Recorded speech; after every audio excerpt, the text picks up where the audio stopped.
Hey, it's Dawn from Happy Home and Garden with John and Dawn. And today we're going to replace the coupler on this Krups 243 blender.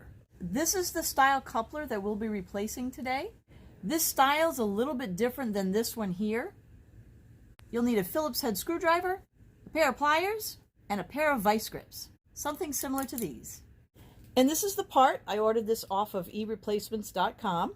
At the time of purchase, it was around $4 plus shipping each. This one what the old one looks like, and this is the new one. As you can see, the old one is very stripped. I mean, it's only made of rubber, so it is very susceptible to stripping.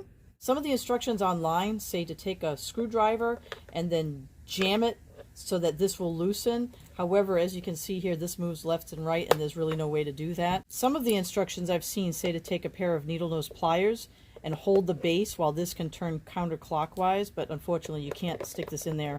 So we need to take the bottom apart. On the bottom you'll see 4 of these little rubber feet. These come out by wiggling them out, like so. Then you take a Phillips screwdriver. There's 4 screws, 1 in each of these holes. Then the base lifts off. Then you can keep the screws in there. You'll need those later. This is what the interior looks like. This piece here is loose and it will move around.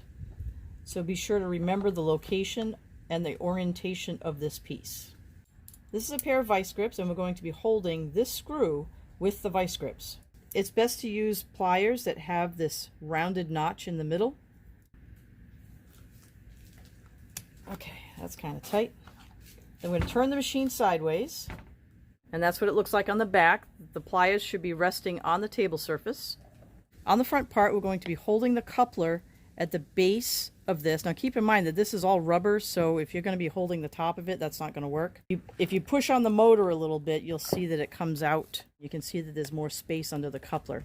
We want to try to get the base of the coupler because there's a piece of metal at the bottom. So we're going to try to grasp that with the pliers. So you're going to hold on to that as best you can. And then rest it flat like this. And then I'm going to turn counterclockwise.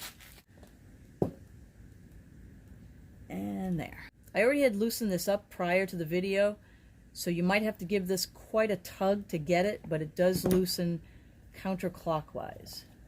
So as I'm turning this counterclockwise, the pliers on the back of the machine are touching the table surface, so this is not going anywhere. So it's providing resistance for when you're trying to turn the front. So now we're removing the coupler. Keep in mind there's a little washer in there. That's what the old one looks like. And this is the new one. You can really see the thread difference between the new one and the old one. And still keeping the pliers on the back, put it in a down position so that the stem sticks out the hole more. And one thing to note is if the motor doesn't sit properly, it's because this little rubber ring is off center. There's a hole in each side of this rubber ring, and there's 2 stems, so those have to be placed in the proper position. And the motor goes in, so these white wires here are facing the front of the machine.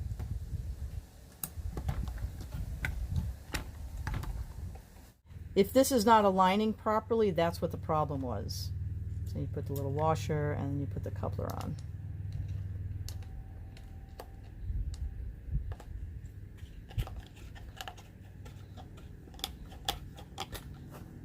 You're going to hold this while you finger tighten this as best you can in a clockwise position.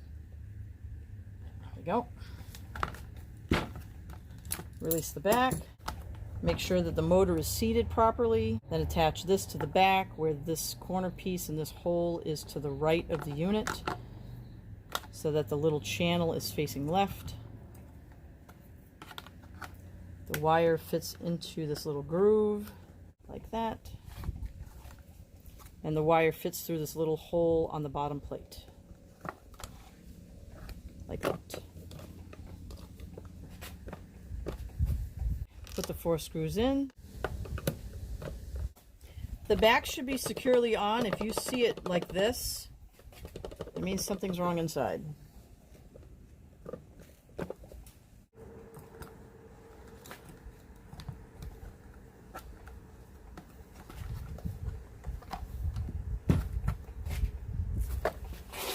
So hold on to the front and the bottom. Once you screw down all 4 screws, check them again and go round and round until the bottom of the base is not loose anymore. Be sure not to over tighten because it can strip the plastic. After the screws are all done, put the little rubber feet back in place. You can kind of tell the orientation because you have all of these little stripe marks here. There's a little lip here, and this is the part that faces out. Push that down. And again, you've got the little ridge and the little marks. It's also a good idea to clean the interior while you had it open, in case you need to.